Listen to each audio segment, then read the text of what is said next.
Oggi la città di Agrigento è in festa per il suo santo patrono San Gerlando, un momento di grande rilievo per la comunità religiosa che in questo caso assume un significato ancora più forte. San Gerlando può essere festeggiato all'interno della sua cattedrale, riaperta al culto solo venerdì scorso, dopo ben 8 lunghi anni di chiusura.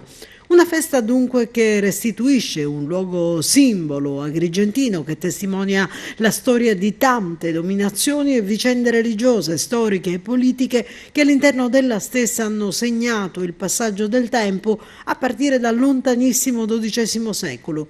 Ieri l'urna portata in processione è stata condotta lungo le vie che dal Duomo raggiungono la via Atenea e poi è ritornata risalendo lungo la via Bacbacca alla cattedrale di San Gerlando, dove si è tenuta una messa. Stamane già le prime messe. Tanto entusiasmo legato alla cattedrale, che è la casa della Chiesa diocesana, e alla figura di San Gerlando, che naturalmente ha sostenuto tutta l'iniziativa per la riapertura della cattedrale. Sono state tante le iniziative partecipate, ma iniziative di formazione che hanno permesso di entrare in relazione sia con la figura del Vescovo ma anche della cattedrale. È possibile da diversi giorni già visitare, sono stati diversi turisti che sono arrivati, da stamattina anche le visite guidate a cura di Ecclesia Viva.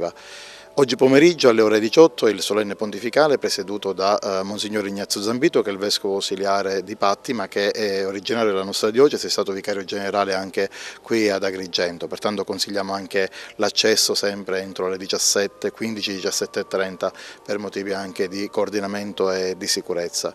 È stato un momento molto importante, anche la processione partecipata dalla parrocchia, forse dovremmo vincere anche un po' come città un po' di pigrizia, non solo spirituale ma permettetemi anche di coraggio. Ci manca il coraggio di affrontare bene quella che è la vita e le problematiche della nostra città. E portare le reliquie di San Gerlando in mezzo alle strade, ieri è stato proprio questo il senso, chiedere a San Gerlando di fare risorgere le coscienze dei cristiani e dei cittadini di Agrigento. L'omelia è sempre reale, se un'omelia non è aderente alla vita diventa una predica, che sono cose differenti. Naturalmente il Vescovo ha richiamato prima di tutto il senso cristiano ed ecclesiale della cattedrale, ma non poteva tacere quelli che sono stati i ritardi che ci sono stati e anche i silenzi e gli ostacoli che più o meno burocratici e amministrativi si sono creati attorno alla cattedrale.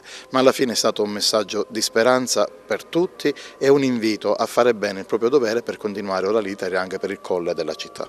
E alle 18 solenne pontificale di Monsignor Ignazio Zambito. Ma la grandezza e la bellezza dell'edificio di culto hanno già, dal momento della sua riapertura, riscontrato grande interesse da parte di turisti e visitatori che hanno preso d'assalto la madre delle chiese agrigentine, ammirandone le testimonianze e le bellezze storico-architettoniche.